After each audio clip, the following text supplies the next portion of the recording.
Hello, everyone. Welcome to our next class.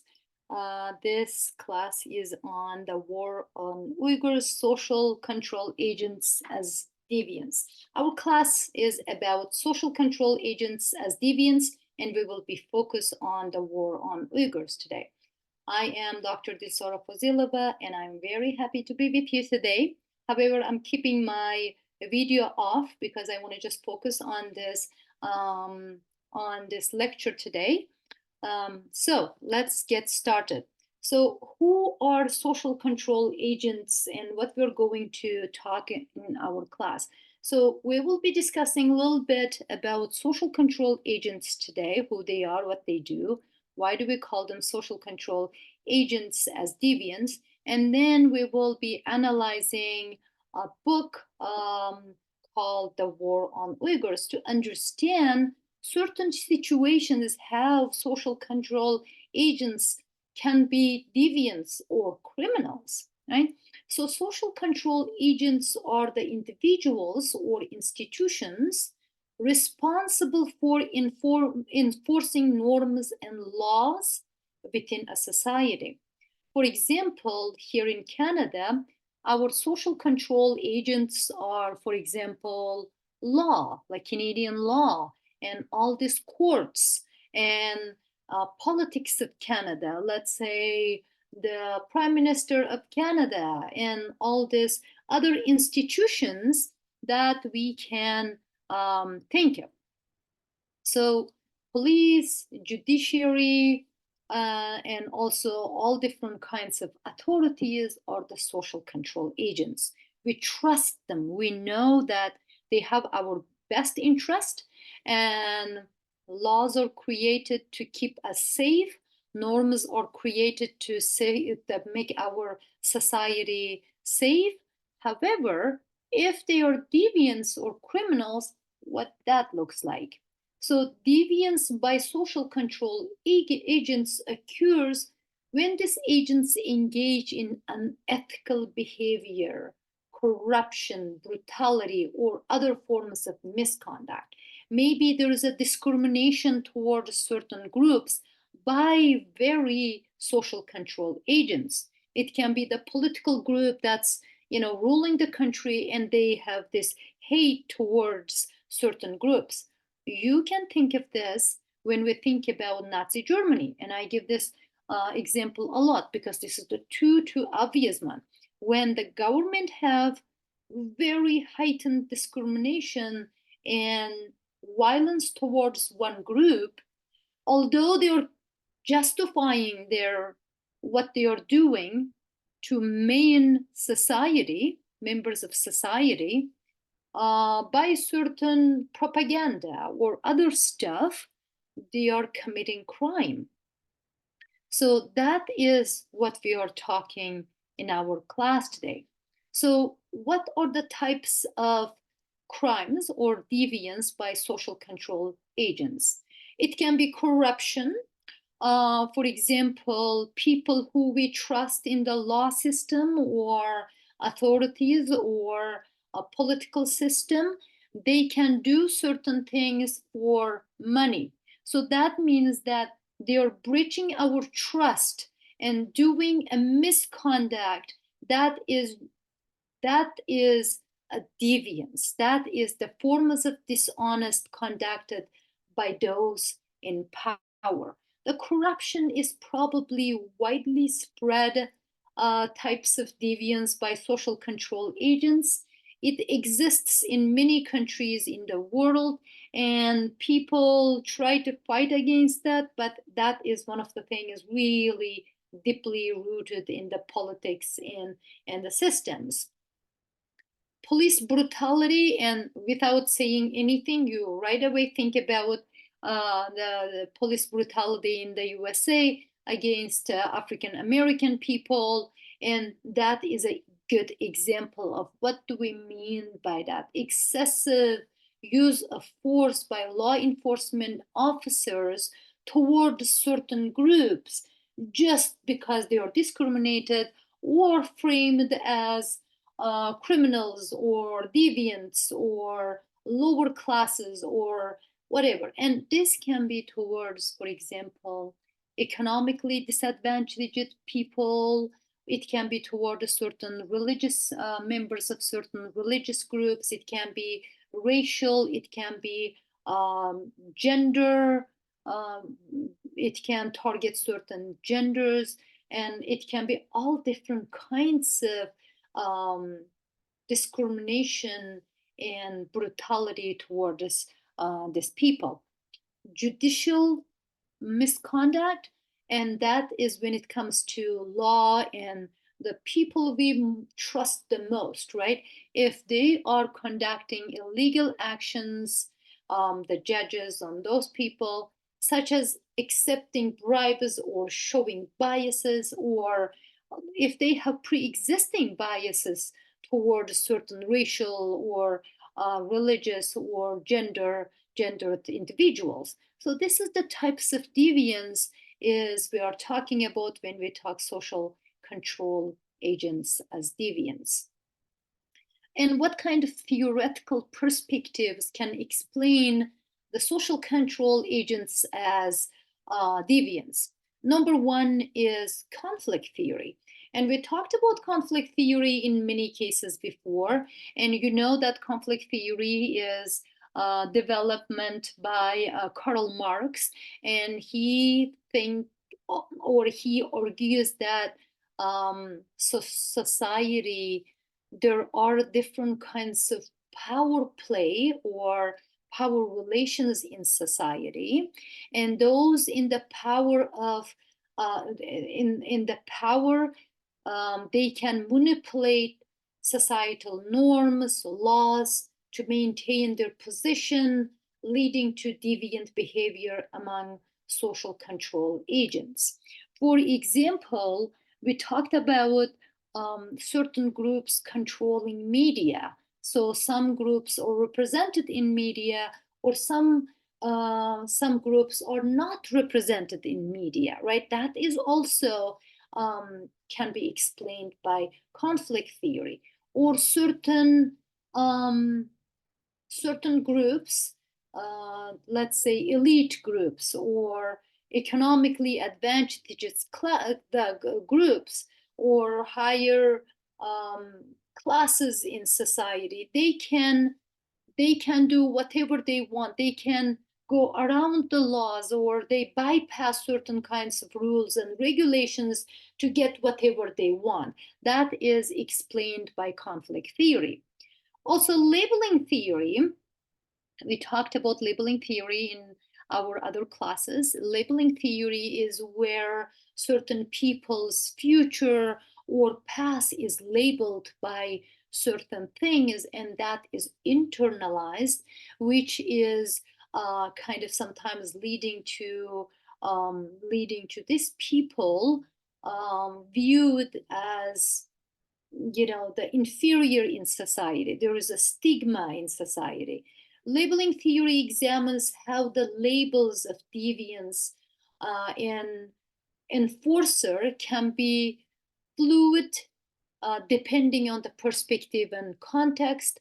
Social control agents may label certain groups as deviant to justify their own actions. I just talked about Nazi Germany, and this Jewish people were labeled as bad people, harmful people. They need to be cleansed or get rid of for society to be peaceful. Somehow they were deviants. While they're portrayed as deviants, the certain groups can take advantage of that and justify their violence against them, for example.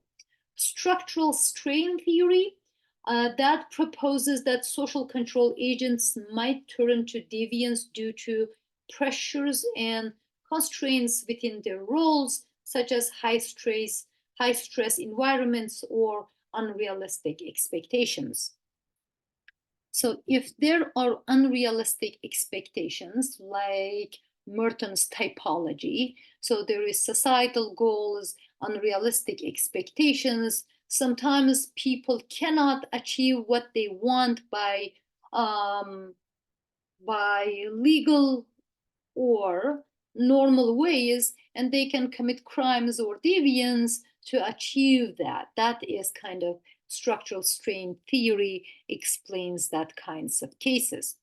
So what is this book is about? Like, we want to talk a book by Sin Roberts that is called The War on the Uyghurs, China's campaign against Xinjiang's Muslims. China's campaign against Uyghur Muslims has been a topic of significant concern and international attention. The information available on this topic is based on reports, testimonies, and investigations from different sources, and the Chinese government has denied many of these allegations. So this writing over here is saying that there are campaign against Uyghur Muslims in China, and there's all different kinds of concerns about that. And then there's so much information is available about these processes and about these campaigns. There are so much reports from human rights organizations, many different kinds of organizations investigating this process. However, Chinese government always denied these allegations. So when we are talking about this case, we need to understand the controversies or contradictions involved in speaking this kind of cases. So that's why in the first page of this thing, I just give you where this information is coming from. However, there's also contradictions in understanding. Who are Uyghur Muslims? So their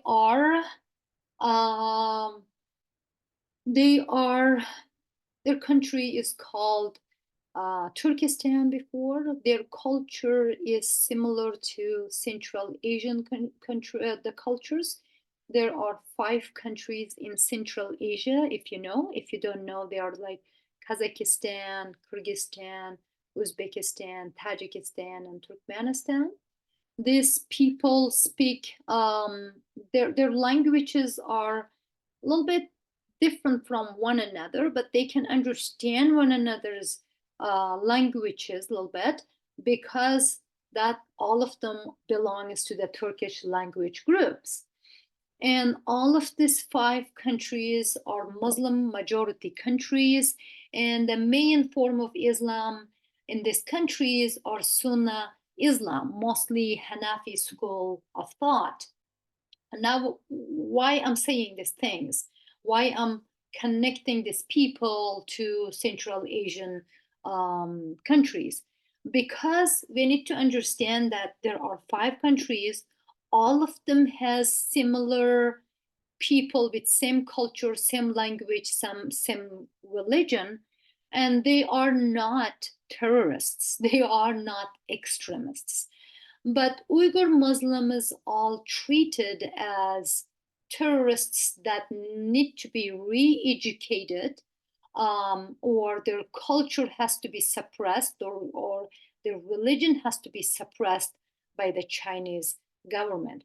I guess there is a fear that these people, they have their own large region, and these people are similar to Central Asian countries. There might be a tendency to become separate and become one of the republics in Central Asia. That kind of fear in the government of China drives people towards, drives politicians and government towards suppressing their religion, culture, and language to make them adapt Chinese culture, Chinese language, and all the standards of Chinese government. So what is China's campaign against Uyghurs? So there are re-education centers in Xinjiang. China has been accused of detaining a significant number of Uyghur Muslims and other ethnic minority groups in the Xinjiang region. The Chinese government initially referred to these people as vocational training centers, these facilities as vocational training centers, um, aimed at combating extremism and providing job skills. So Chinese government brings all these people, large amount of people, to these rich education centers. They can live in there. They are studying Chinese language. They are practicing Chinese culture. They are not allowed to do their own talk in their language. Um, for example, they cannot practice their religion. They cannot pray. They cannot um, fast in the month of Ramadan, for example, and all of those stuff to reintegrate or re-educate these peoples. But if we look at this from the other perspective, we can call it as cultural genocide, that one culture is being killed by the other culture. However, reports from various sources indicate that the conditions in the centers are often harsh, with allegations of forced labor, religious suppression, and human rights abuses. So also there is another layer of that surveillance towards these people, the Uyghur Muslims being watched by the Chinese government all the time. The reports suggest that extensive use of surveillance technology, including facial recognition, cameras, biometric data collection, and AI-driven monitoring systems, all of this are used to recognize Uyghur people, restrict them, follow them, see what they're doing, and finding faults from their cultural practices, blaming them for extremism and terrorism, and cutting their freedom. All this kind of stuff is happening in this society. And the cultural and religious suppression is other part of this campaign. There are concerns about the erosion of Uyghur cultural and religious identity because they are not allowed to practice their religion and culture. There are alterations in mosques. There was a picture by Adib Khalid, he was in my committee when I did my doctoral dissertation. He took picture himself when he was in Xinjiang. That there was all alcoholic drinks displayed in mosques. What does it mean? So actual Muslim people don't drink alcohol, and then they don't mix this mosque and or Islam and alcohol. Just displaying that alcohol in that places is just so much disrespect and destruction in their culture, and just bringing so much anger, and that all kinds of feelings in this Uyghur people, undermining their traditions or all kinds of stuff, right? The Chinese government has been accused of attempting to reshape Uyghur identity and loyalty through measures such as forced assimilation, language policies, and the promotion of Chinese culture in Mandarin language. And there are recorded cases of many human rights violations in Xinjiang. China's campaign against Uyghur Muslims has drawn widespread condemnation from the international community. I've read this book, and I've read many reports about this. There is tons of reports, academic reports about what's going on in China, and there is all this human rights violations includes that arbitrary detentions and forced labor, torture, sexual abuse, cultural genocide. These allegations have led to calls for independent investigations and accountability for those responsible for this. So, who is Dr. Sean Roberts? Why he wrote this book? So, I provided a little bit of background now about what's going on in China.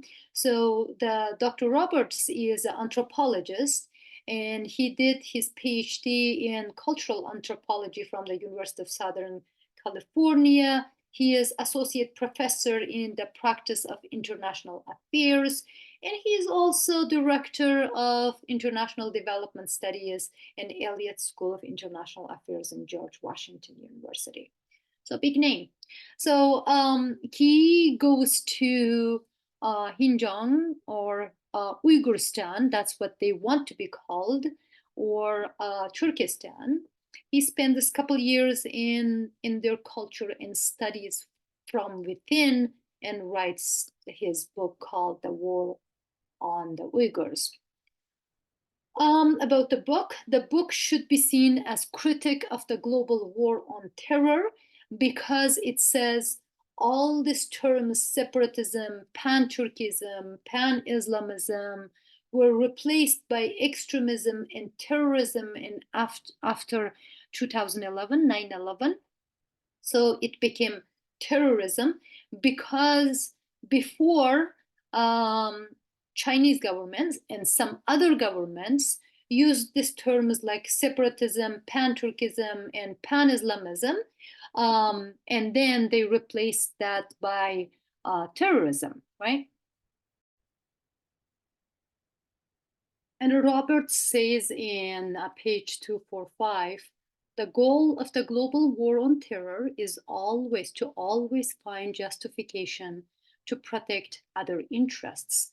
And this is very important. Like, we need to think about whose interest is this interest. So this is about the class conflict, that interests of more powerful people, more powerful groups protected in the name of terror, and who's suffering from that is the inferiors or groups with, weaker state or that kind of statuses here. The global war on terrorism is a political weapon for more powerful groups to repress certain groups, certain groups that hinder them in the political arena.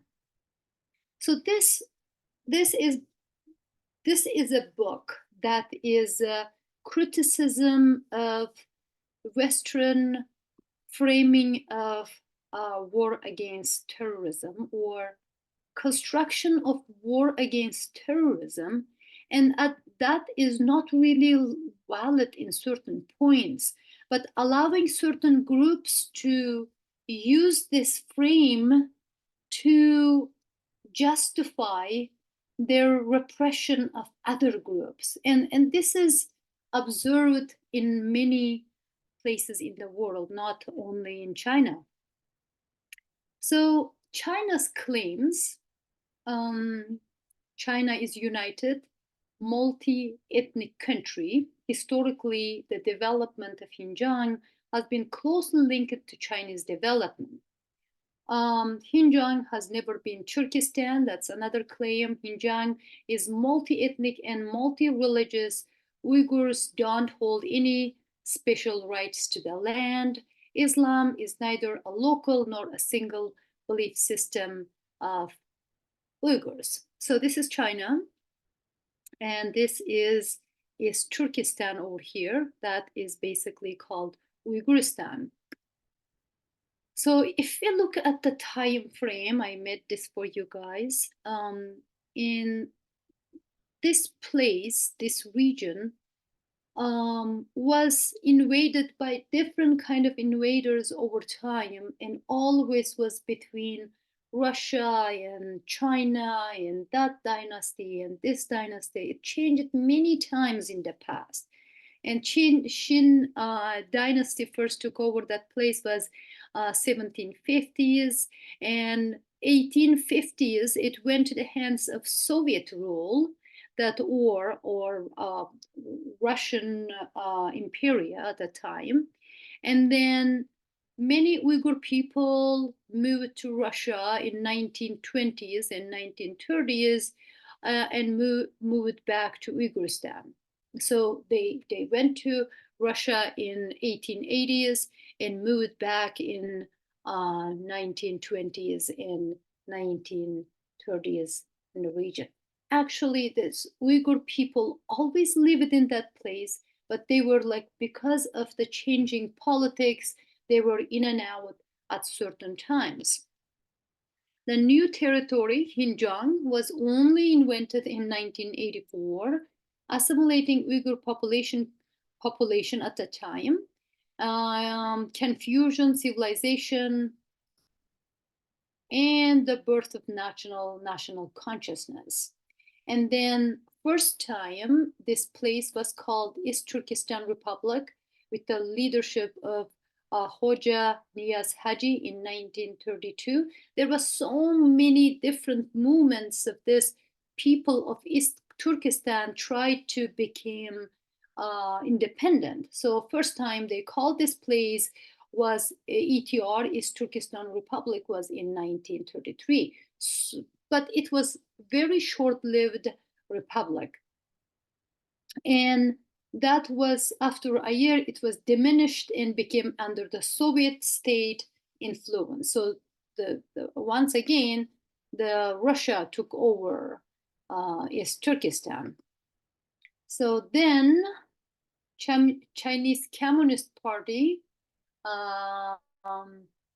in 1950s, it became PRC. So first it became Chinese Communist Party, CCP, and then in 1950s it became PRC. Now you can see here that Chinese dynasty took over 1750s, and then Soviet government took over 1850s. Uyghur people moved Russia and back, and Xinjiang territory was created, and there was movements, and people became independent. Actually, they became republic twice, and both of them lived very short time. There is some numbers to think about. In 1955, Xinjiang autonomy, I think, republic, and reduction of the Soviet influence at the time. Conflicts between Mao and Khrushchev happened in 1962. Borders were open for the Muslims to leave for USSR, and there was 1980s Uyghur cultural renaissance, 1991 when the Soviet Union collapsed, and then Chinese starts to target Uyghur nationalism. 1996, new document number 7 was signed, the policy to repress Uyghur nationalism in open door policy, repression of Islam in Xinjiang, and then intending to making them like themselves, but never accepting them as equal to themselves. So that's what is coming from Roberts' book, intending to making them like themselves, but never accepting them as equal to themselves. So if you're living in the country that the main society on politics, they want you to be there just like them, but not accepting you as yourself, that means that is a cultural genocide. And then there was a first movement towards considering them as terrorists, was the Shanghai Cooperation Organization. That was a military alliance formed in 1996 between Russia, China, Kyrgyzstan, Kazakhstan, and Tajikistan. And then they were all together fighting against separatism, extremism, and terrorism. all these countries has some faults in this because they all of them dealt with some sorts of political opponents, and China used that for separatism. Uzbekistan has Karakalpakstan, that is there was some separatist movements there, and the other countries also had some extremist and separatist issues. They became together to fight against this stuff, contributing to blur the line between these three evils. In 1991, Uzbekistan also entered to the Shanghai Cooperation, the concept of Islamophobia, protecting the society from the extremist stream of Islam, became one of the trends in this end of in beginning of 2001s. So 9/11 and the campaign of the global war on terror happened. It was an interesting moment for China-Uyghur relationship. First of all, it provided a political tool for China. It provided rhetoric to fight against terrorism. It provided ideology, war against terrorism. And that's what you need to repress or kind of do cultural war, genocide. International terrorism list and USA attack in Afghanistan, violent target of people and groups, guilt by association. Those things were happening, and that was in the books of International Organization Against Terrorism. And China managed to get Uyghurs on the list by providing funds for rebuilding Afghanistan, by giving funds to GWOT. And George Bush said in his speech that China should not use GWOT for its own political purposes. So when we are talking about the social control agents as deviants, that's what we are talking about. Because it's powerful group of people, powerful political group, they can provide funds for certain groups or Afghanistan or somewhere else, and then they can add one group to the list of that deviant group, that terrorist group. How can all these people in Uyghurstan can be terrorists? We need to ask ourselves, right? In 2002, Eastern Turkestan Islamic Movement, ETIM, recognized as international terrorist group. And there were few cases of knifing and other stuff. It just feels like it was like a self-fulfilling prophecy. Like you will kind of label a group, and then there is all kinds of dynamic is going in society, and all of a sudden something happens and everybody's waiting for that event, and that is in the representation of media as we told you, that's what we're expecting from these people. Here, this is the terrorist attack, right? It's just kind of like a self-fulfilling prophecy. And Adib Khalid, I mentioned earlier that he was in my dissertation committee.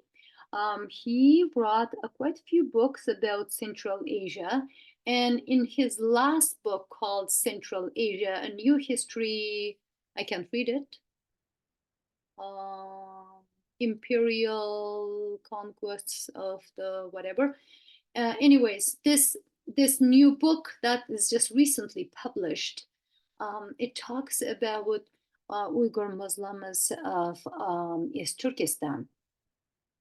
He says the ideology of nationalism overthrew the Soviet Union.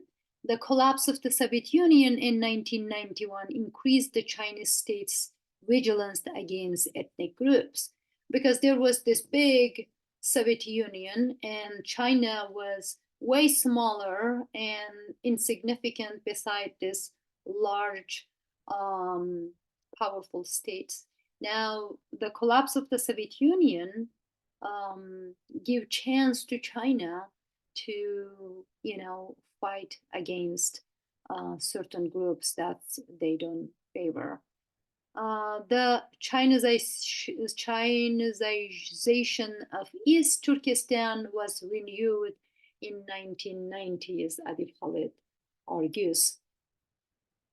So China feared the unification of Turkish peoples. As a result, the Chinization of East Turkestan and the plan to eradicate Uyghur resistance intensified. So you can see here, there are Uzbekistan, Tajikistan, Turkmenistan, Kyrgyzstan, Kazakhstan, that's Central Asian states, and this is Russia. And this red is Uyghuristan. So their culture is the same, their language is the same, their belief systems are the same. They are the same people. That's what Chinese government feared. Uzbekistan, Tajikistan, Turkmenistan, Kyrgyzstan, Kazakhstan, and another one being Uyghuristan. So that fear lead Chinese government to conduct this kind of very repressive acts towards Uyghur Muslims. So I was talking about self-fulfilling prophecy, and there were some myths and realities of the alleged terrorist threat associated with Uyghurs. Initial research on Uyghur terrorism relying on the state rhetoric and documents shaping Uyghurs as terrorists. Now, anyone who wants to conduct research in China, they have to get the permission from the Chinese government. And otherwise, Chinese government provides all these documents shaped by the Chinese government that kind of helps to construct Uyghurs as terrorist groups, right? Colonialism meets counterterrorism. 2002 and 2012, that colonialism of Chinese government on Eastern Turkestan meets with counterterrorism initiative, and that kind of helps them to reconstruct their arguments about Uyghur terrorism. So the defining extremism, separatism, and terrorism is part of blaming these people for extremism, terrorism, and separatism. So the Roberts takes time to reflect on this idea and subjectivity of the political definitions. For example, Muslims in Afghanistan, when the Russia or Soviet Union and United States was fighting in Afghanistan, those Muslims were called freedom fighters. After the collapse of the Soviet Union, when it was time that the USA wasn't fond of these groups, they were called terrorists. So the calling them freedom fighters and terrorists shows that how subjective of political definitions of extremism and terrorism among these powerful groups. Demonizing Uyghur resistance, because these people wants to save their culture,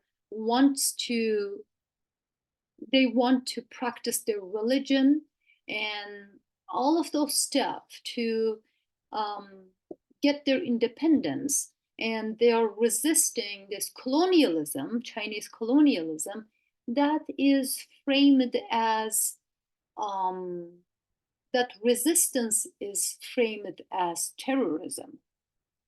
So Uyghurs as threat to USA as in part of the Al-Qaeda. So portraying them Uyghurs as threat to USA helped the Chinese government to put them in the list of terrorists that Roberts argues.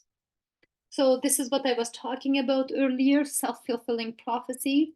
And between 2012 and 2016, There was the deliberate creation of fear in society towards Uyghur, in quotation, terrorists. There was birth of Turkestan Islamic movement, and that was led by Hassan Makhzum, I think, in 2004 and 2006.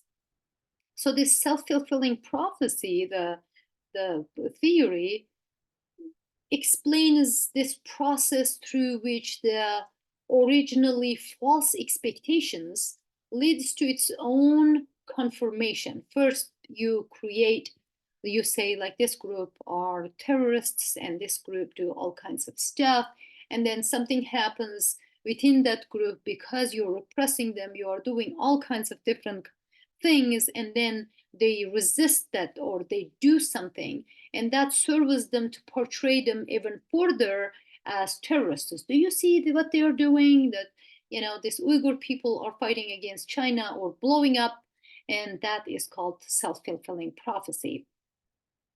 The self-fulfilling prophecy is an individual's expectation about another person or entity eventually result in the other person or entity acting in ways that confirm the expectations.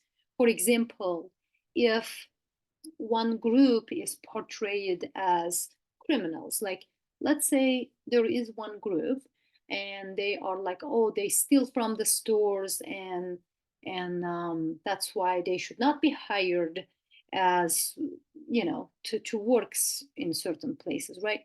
And then these people are labeled with that, and then these people have no jobs and they end up being forced to steal, and that is also called self-fulfilling prophecy, because we already created a label and labeled them, and then there was a consequences of that label. They couldn't get a job, now they had to commit that crime to fulfill that prophecy.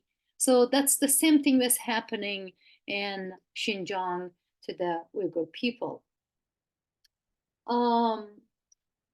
Roberts also talk about the cultural genocide of Uyghurs, cultural profiling, voluntary re-education, or human rights atrocity of cultural genocide.